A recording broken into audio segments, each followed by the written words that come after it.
He's back in business, but then he realized that he missed it. Khabib doesn't really need me. There's no way. We're all underestimating him. We know they're super, super dangerous. I get a joy watching him do it.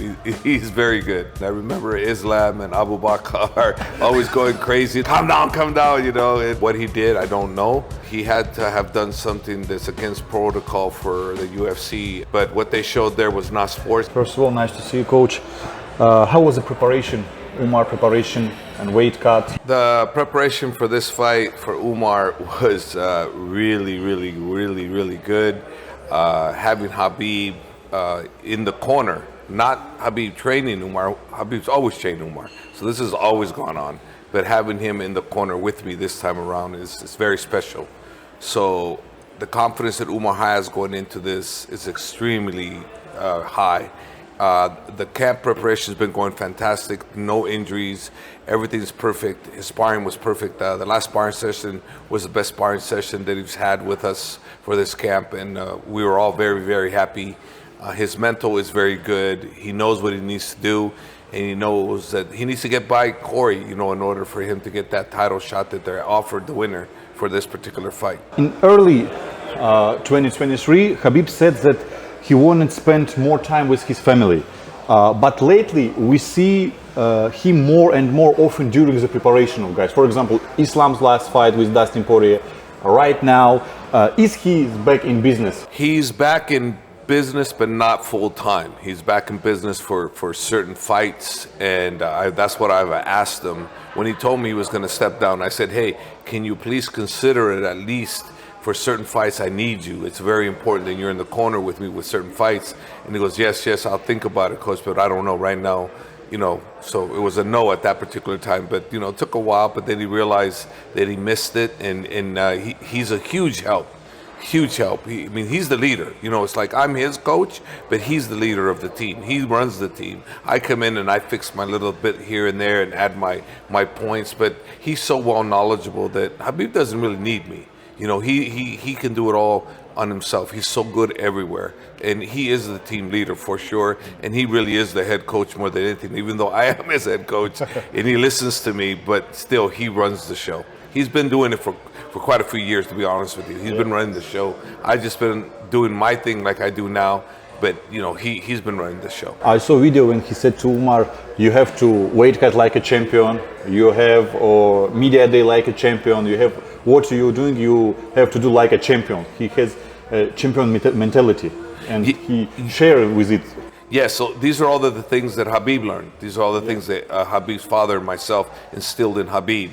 And still to this day, I still instill some things in Khabib on certain things. And that's why when you see Khabib coaching, he has his father. About 95% of his coaching is his father, and 5% is me. So I see he throws in the little me in between all the things he does in coaching. It's pretty impressive.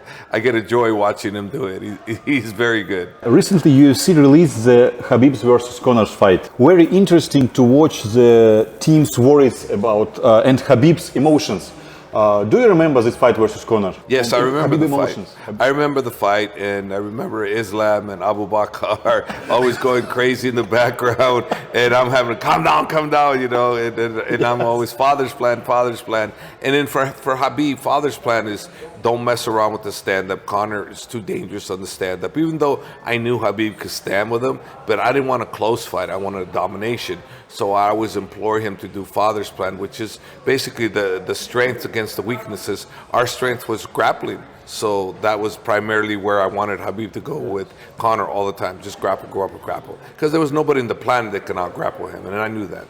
But Khabib was too angry. Islam said, look at him. He cannot stand up. You will kill him. Islam, Khabib, all the team were too angry to Conor. Yeah, there was a lot of anger there from Islam. There was a lot of anger from everybody. Me, I was just calm. I was just staying focused on what we needed to do because I needed to pay attention to every little detail.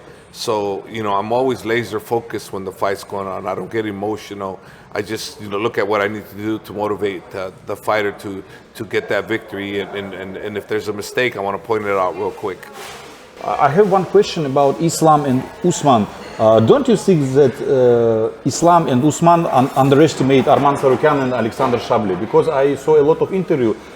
They have very confidence that he will beat that guy? First of all, I doubt Usman's underestimating Shabliy, and I 100% know Islam is not underestimating. You know, there's no way. Those guys are too dangerous. They know that they're about the toughest in the division. For them, they're not underestimating him, because if they are underestimating him, then we as coaches, me and Khabib and Magomed and Saif Safullah, we're all underestimating him, and we are not underestimating these guys. We know how good they are. We know they're super, super dangerous, and they're probably one of our toughest challenges. After Bilal's Muhammad victory, is Islam Makhachev's move to welterweight division delayed?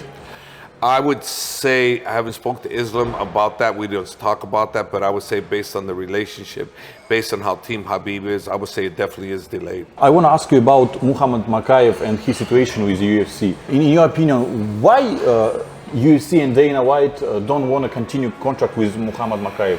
He's 7-0 in UFC. I don't know the reason why Mokaev is not going to get re-signed, but he had to have done something that's against protocol for the UFC.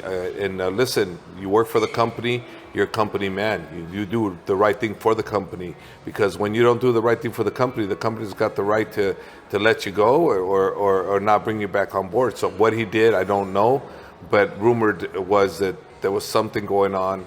And maybe it was altercation between him and Mokaev. I don't know. I don't know the situation. I just know the UFC, you know, hey, they have a right to do what they want to do. If they choose not to bring you on board, they have their reasons. Maybe they feel you're not marketable. I don't know.